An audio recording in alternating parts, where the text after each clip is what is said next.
Kitabu cha Danieli sura ile ya 2 aya 29 tunaandikiwa maneno haya: wewe mfalme, mawazo yako yaliingia moyoni mwako kitandani pako ya mambo yatakayokuwa halafu, na yeye afunuaye siri amekujulisha mambo yatakayokuwa. Mungu ana kawaida ya kusema na watu wake. Mungu ana kawaida ya kusema na kila mtu, kumweleza mambo yatakayokuwa mbele yake. Wakati huu alisema na mfalme Nebukadreza na akamwambia mambo yatakayokuwa. Anaweza kusema na wewe pia kwa ajili ya kesho yako. Anaweza kukujulisha na kukufunulia siri za mambo yatakayokuwa. Atayaweka ndani ya moyo wako upate kuyajua, upate kujua namna utakavyojiandaa kuvuka na kuenenda.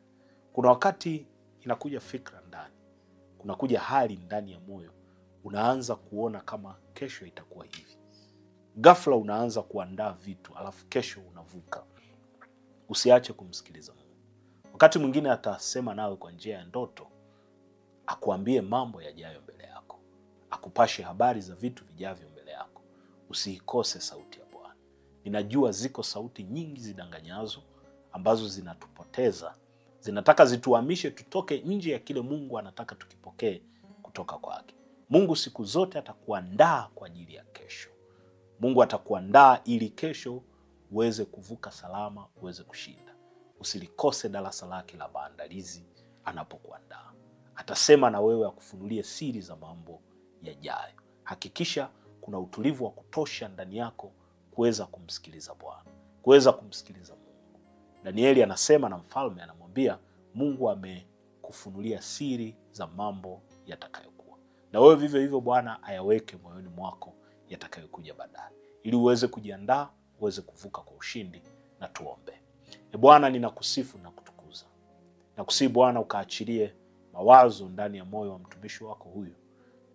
Mawazo hayo yakawe nuru ya yeye kuvuka kesho iliyo mbele yake.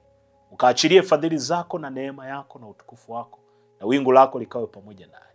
Ukamwangazie hiyo nuru yako Bwana, ukayafunue mambo ya siri, mwandaye kuiona kesho yake kwa ushindi na baraka, aweze kuivuka Bwana kwa mafanikio makubwa. Usimpungukie popote, usiifanye kuwa giza kesho yake, bali uifunue iwe wazi mbele yake, ukampe kushinda, ukampe neema, katika jina la Yesu Kristo mwana wa Mungu aliye hai. Amen. Mungu akubariki sana, neema ya Mungu ikutunze. Asante kwa kufuatana nasi katika kipindi hiki.